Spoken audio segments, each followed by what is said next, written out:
महादेव नौकरी करने के लिए आए कि हमें नौकर रख लो। विद्यापति जी ने कहा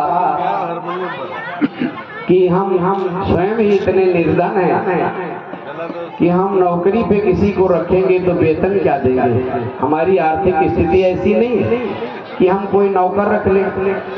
लेकिन महादेव जी को था कि इनके साथ तो तभी रहने को मिलेगा जब ये हमें नौकर लगा लेंगे। भगवान की भक्ति में कितनी शक्ति, जो कि विद्यापति महाराज ने भगवान महादेव का इतना भक्ति किया कि भगवान ही विवश होकर उस भगत के घर नौकर बनने के लिए आ गया। विद्यापति जी ने कहा कि हम आर्थिक स्थिति से बहुत कमजोर हैं, मैं आपको वेतन क्या दूंगा। भगवान महादेव उगना के रूप में आए, अपना नाम बताया उगना।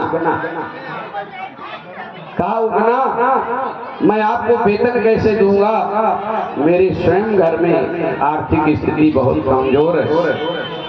परंतु जब भगवान महादेव उगना के रूप में नहीं माने तो उन्होंने 2 समय के भोजन पे नौकरी करने को स्वीकार कर लिया।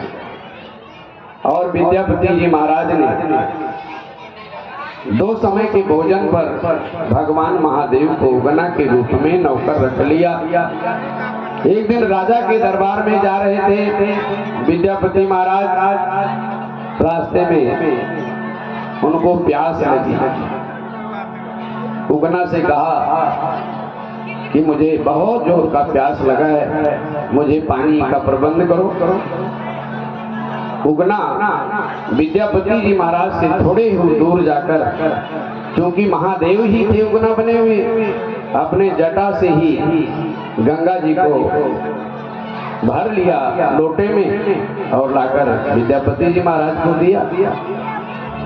विद्यापति जी ने जब उस जल को पिया तो उन्हें लगा कि ये तो सामान्य जल नहीं, ये तो साक्षात गंगा जल लग रहा है और यहाँ तो गंगा कहीं बह नहीं रही। इसलिए उनसे प्रार्थना करने लगे कि आप बताओ आप कौन हो, उगना के भेष में आप कौन हो।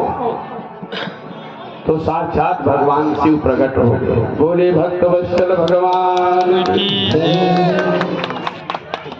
भगवान महादेव जी ने कहा कि देखो, अगर आपने ये बात किसी को बता दिया कि हम उगना नहीं महादेव हैं, तो उसी दिन हम आपका साथ छोड़कर चले जाएंगे।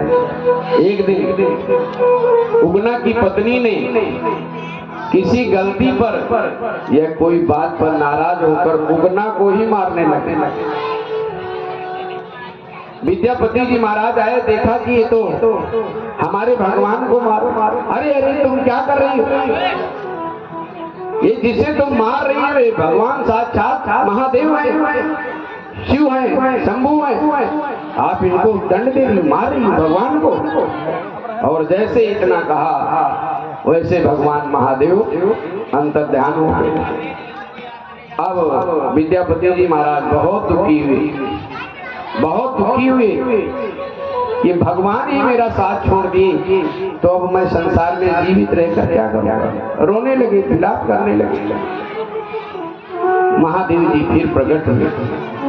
उन्होंने कहा अब मैं, क्योंकि मैंने वचन दिया था कि जैसे ही आप किसी को बताओगे कि मैं शिव हूँ, वैसे ही मैं अंतर्ध्यान हो जाऊंगा। परंतु तुम्हारा दुख देखकर, भक्ति देखकर, प्रेम देखकर मैं लिंग के रूप में, शिव के रूप में विराजमान रहूंगा और वही उगना महादेव। बोली विद्यापति महाराज की जय। तो 2 लाइन भजन बोलेंगे, तुरंत बाद भगवान का पूजन होगा और